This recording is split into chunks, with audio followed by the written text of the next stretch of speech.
अंतर्राष्ट्रीय गीता जयंती महोत्सव का आगाज हो गया है। इंडोनेशिया के बाली में श्री कृष्ण के उपदेश गूंजे हैं।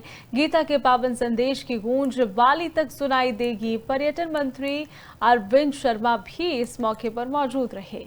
हरियाणा में गीता महोत्सव शुरू हुआ है मनाना, और इसी के साथ ही अंतर्राष्ट्रीय गीता महोत्सव अब तक मॉरिशस, लंदन, कनाडा और ऑस्ट्रेलिया, श्रीलंका और यूके में भी मनाया गया। इसी को लेकर आपको बता दें कि इसी श्रृंखला में बाली में भी 3 दिवसीय अंतर्राष्ट्रीय गीता महोत्सव का आगाज हुआ है, आयोजन हुआ है। कैबिनेट मंत्री अरविंद शर्मा, सूचना, जनसंपर्क और भाषा विभाग के सचिव अमित अग्रवाल और साथ ही विदेश मंत्रालय से नीना मल्होत्रा और करनाल की मेयर रेणु बाला भी महोत्सव में पहुंची और साथ ही भाग लिया। पर्यटन मंत्री और स्वामी ज्ञानचंद महाराज ने भी गरुड़ भगवान की 121 मीटर लंबी प्रतिमा के दर्शन किए हैं।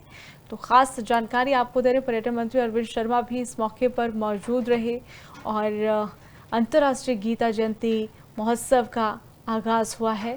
और यहाँ पर गरुड़ की प्रतिमा आप देख सकते हैं, कितनी ऊंची ये प्रतिमा है। इसके दर्शन किए गए और अलग अलग देशों के बाद अब बाली में भी अंतर्राष्ट्रीय गीता के जो श्लोक है वो गूंजे। अंतर्राष्ट्रीय गीता जयंती महोत्सव का आगाज हो गया है। इंडोनेशिया के बाली में श्री कृष्ण के उपदेश गूंजे हैं। गीता के पावन संदेश की गूंज बाली तक सुनाई देगी। पर्यटन मंत्री अरविंद शर्मा भी इस मौके पर मौजूद रहे। हरियाणा में गीता महोत्सव शुरू हुआ है मनाना, और इसी के साथ ही अंतर्राष्ट्रीय गीता महोत्सव अब तक मॉरिशस, लंदन, कनाडा और ऑस्ट्रेलिया, श्रीलंका और यूके में भी मनाया गया। इसी को लेकर आपको बता दें कि इसी श्रृंखला में बाली में भी 3 दिवसीय अंतर्राष्ट्रीय गीता महोत्सव का आगाज हुआ है, आयोजन हुआ है। कैबिनेट मंत्री अरविंद शर्मा, सूचना, जनसंपर्क और भाषा विभाग के सचिव अमित अग्रवाल और साथ ही विदेश मंत्रालय से नीना मल्होत्रा और करनाल की मेयर रेणु बाला भी महोत्सव में पहुंची और साथ ही भाग लिया। पर्यटन मंत्री और स्वामी ज्ञानचंद महाराज ने भी गरुड़ भगवान की 121 मीटर लंबी प्रतिमा के दर्शन किए हैं।